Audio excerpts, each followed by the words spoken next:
22년 9월 모평 고전시가 해설해 드리겠습니다. 오늘은 8월 31일이고요. 오늘 시험이 치러졌습니다. 자, 고전시가는 가에 이연보의 어부단가가 나왔고요. 그 다음에 나에는 박일로의 소유정가라는 작품이 나왔습니다. 문제가 세 문제 나왔죠. 32번부터 34번까지 나왔는데 우선 여러분 34번 문제를 먼저 보겠습니다. 왜냐하면 이게 보기가 있고 또 선택지가 적절하지 않은 거기 때문에 이런 문제를 항상 먼저 풀도록 선생님이 권하고 있죠. 자, 우선 여러분 보기 볼게요. 어부는 정치 현실과 거리를 둔 은자로, 은자는 이제 보통 자연 속에서 숨어 사는 사람인데 숨을 은자니까. 그런데 숨어 산다는 게 무슨 죄지어서 숨어 사는 게 아니고 그냥 자연 속에서 산다 이렇게 이해하면 됩니다.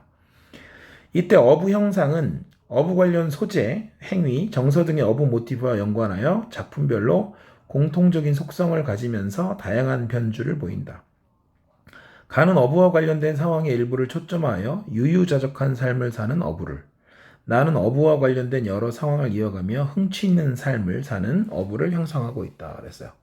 자, 1번 바로 갑니다. 가의 어부는 십자홍진으로 표현된 정치 현실에서 벗어나 뱃놀이를 즐기며 인세의 근심과 시름을 다있고 한가로움을 추구한다 그랬습니다. 맞을 겁니다. 홍진이라는 게 여러분 뭐냐면 붉은 먼지라는 뜻이거든요. 붉은 먼지. 이게 붉은 먼지가 뭐냐면 이게 속세를 뜻하는 거예요. 그래서 이거를 정치 현실에서 벗어나 뱃놀이 즐긴다 그러면 뭐 충분히 그죠? 네, 맞았다고 할 수 있죠. 2번 추풍은 뱃놀이의 흥취를 북돋우는 자연현상이고 강풍은 흥취의 대상을 강에서 산으로 옮겨가는 자연현상이다 그랬습니다. 근데 이건 조금 이상하죠? 왜냐하면 소유정가인데 그죠? 네, 소유정가면은 여러분 뭔가 뱃놀이 하는 내용일 텐데 그죠? 네. 왜 근데 이게 강에서 산으로 옮겨가는 건지 이건 확인해 봐야 되겠습니다. 3번 먼저 갈게요. 가의 일여편지와 나의 소정은 화자가 소박한 뱃놀이를 즐기고 있다는 것을 알려주는 어부 형상 관련 소재다 그랬습니다. 그래서 여기 지금 뱃놀이가 계속 나오거든요. 뱃놀이. 여기도 뱃놀이 나오죠? 여기도 뱃놀이 나옵니다. 그래서 이거를 흥취의 대상을 강에서 산으로 옮겨간다는 건 조금 이상하니까 얘 아무래도 틀린 것 같아요. 얘 확인해야 돼요. 4번 가의 농유의 고깃괴어에는 어부의 삶과 관련된 일부 행위를 통해 유유자적한 삶이 나의 그물로 수없이 잡아내어 실컷 먹어내는 뱃놀이의 여러 상황들이 연결돼서 흥취 계속 흥취 나오잖아요. 만족스럽다 이런 얘기. 5번 가의 어부는 강호 자연의 삶 속에서도 홀로 자족감을 표출하고 있고 나의 어부는 벗들과 함께한 흥겨운 그저 뱃놀이를 통해 만족감을 표출한다 그랬습니다. 벗들 있는지 한번 그럼 확인해 볼까요? 우선 여러분 나의 요거 먼저 확인 들어가겠습니다. 이 부분이 어디냐면은 그죠? 네. 여기 지금 강풍 나온 부분 있잖아요. 강풍. 알겠습니까? 네. 여기 부분에 보면은 요 강풍입니다. 여기 보면 푸른 물풀이로 강풍이 진짓 일어서 강의 바람이거든요. 그래서 이거는 귀범을 재촉한다는데 이 범이라고 하는 게 배란 말이에요. 그래서 배가 돌아가도록 재촉한다 이런 뜻입니다. 바람이 불어서. 그래서 아득하던 앞산이 뒷산처럼 보인다는 건 배가 진행한다는 뜻이죠. 앞산이 여러분 앞산이라는 건 배 앞에 있다는 얘기고 배 진행 방향으로 봤을 때 뒷산은 배 뒤에 있다는 얘기니까 배가 진행하고 있다는 얘기란 말이에요 이게. 그래서 이게 지금 보면은 뱃놀이인데 무슨 산 얘기가 나왔다고 해서 흥취의 대상을 산으로 옮겨간 게 아니죠. 흥취의 대상이 산이 되려면 산이 뭔가 아름답다거나 그런 내용이 나와야 되는데 그게 아니라 배가 진행하는 걸 알려주기 위해서 아득하던 앞산이 뒷산처럼 보인다 그랬으니까 얘가 답이다. 알겠습니까? 네. 자, 그리고 벗은 어디 있냐면은요. 여기 보면은 여기 보면은 요거 나오죠. 그죠? 여기 술병 메고 벗을 불러서 이렇게 나와 있습니다. 그렇죠. 그래서 벗들과 함께 있다 그랬는데 사실은 요거 조금 그죠? 네. 선택지 같은 거 조심스럽게 내야 되겠죠. 수능이라면 그죠? 벗인지 벗들인지는 좀 확인해 갖고 내줘야 되는데 문맥적으로 봤을 때 여기서는 그냥 벗들이라고 이렇게 이해를 한 것 같아요. 근데 조금 더 출제할 때 조심을 해야 됩니다. 이런 것들은. 자, 그 다음에 이제 기억에서 미음에 대한 이해를 했는데 요거 보겠습니다. 32번에 1번 기억은 대꾸를 통해 자연 경물의 모습을 제시함으로써 한적한 분위기 그랬죠. 대구라는 게 있습니다. 여기 대구 있는데 여기 보면은 산두에 한운이 일고 수중에 백구가 난다. 이게 대구거든요. 산봉우리 산머리에 한가로운 구름이 일어나고 물 가운데 흰 갈매기가 난다 그랬습니다. 그래서 이거 맞고요. 그 다음에 니은 같은 경우에는 일생의 시름을 잇고 너를 쫓아 너를 따라서 놀리라. 그래서 자연경물을 너로 지칭해서 관계를 맺음으로써 이들과 동화하려는 의지, 무라일체, 그죠? 이런 거죠. 네, 그래서 이것도 맞다. 뭐뭐 하리라 그랬으니까 의지라고 해도 돼요. 그 다음에 3번 보겠습니다. 3번 디귿은 자연경물의 모습을 감각적으로 표현함으로써 물가의 아름다운 풍경 묘사했대요. 디귿 볼까요?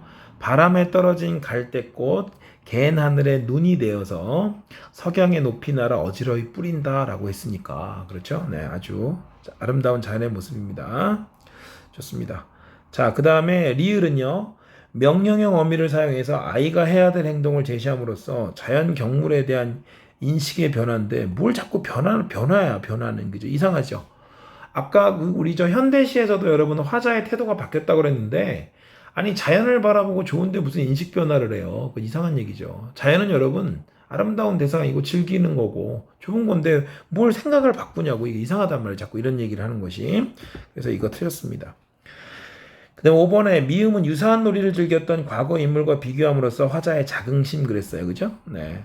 요게 지금 이제 누구냐면 동파가 이제 소동파를 얘기하는 거예요, 여러분. 중국의 유명한 시인이죠. 소동파가 적벽이라고 그랬는데 여기서 이제 적벽이라는데 그 삼국지에 나오는 그 적벽대전 나오는 그 적벽입니다.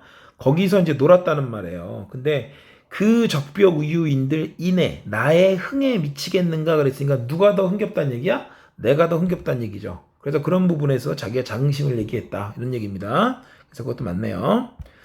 자, 그 다음에 이제 33번 보겠습니다. A와 B에 대한 설명인데 적절한 거 그랬어요. 1번 A에서 화자는 달을 절대적 존재로 인식했다 그랬는데 절대적 존재 아닙니다. 그죠? 네, 자연적인 존재지 절대적 존재 아니에요. 그 다음에 2번에 A에서 화자는 달의 인격을 부여했다. 의인법을 썼다는 얘기인데 의인법이 여러분 뭐 자연물 나왔다고 해서 무조건 있는 게 아니에요. 그냥 달이 비친다 이런 것들은 의인법이 아니에요, 여러분. 알겠습니까? 네, 그래서 A 한번 볼까요? A 뭐라고 되어 있어요? 9번 여기 강호에 월백하다 그랬죠. 자연에 달빛이 하얗게 부서진다 이렇게 나왔지. 이게 의인법이 아니야. 알겠어? 그래서 조심해야 되고. 그 다음에 3번에 비에서 화자는 하늘의 달과 강물에 비친 달 사이에 놓였다는 거죠. 여기 좀 추월이 만강한다 이렇게 되어 있습니다. 그래서 달이 하늘에 있어요. 그리고 달 위에 배를 타고 달 아래에 앉았다고 되어 있습니다. 그래서 문득 의심은 월궁에 올라온 것 같다 그랬단 말이에요. 그래서 달 사이에 있는 거예요, 이게. 하늘에도 달이 있고 그 달의 그림자가 비친 강물이 있겠죠. 그러니까 이 강에도 달이 있는 거죠. 그래서 달 사이에 내가 있어. 그랬더니 마치 내가 달의 어떤 궁전, 그죠? 월궁에 오른 듯한 신비로움이 있다는 건데 얘가 답이지 그러면. 틀릴 가능성이 제로잖아 이거는. 그렇죠? 네, 좋습니다. 그 다음에 뭐 이렇게 계절의 변화가 다채롭게 이런 거 아니라고 그랬어요. 알겠습니까? 그 다음에 뭐 달의 대화 상대이자 동시에 위안의 대상이다 그랬는데 대화 상대면 이거 자체가 의인법이 쓰였다는 얘기죠. 근데 아니에요. 강호에 월백했다는 건 그냥 달빛이 비쳤다 이런 얘기니까.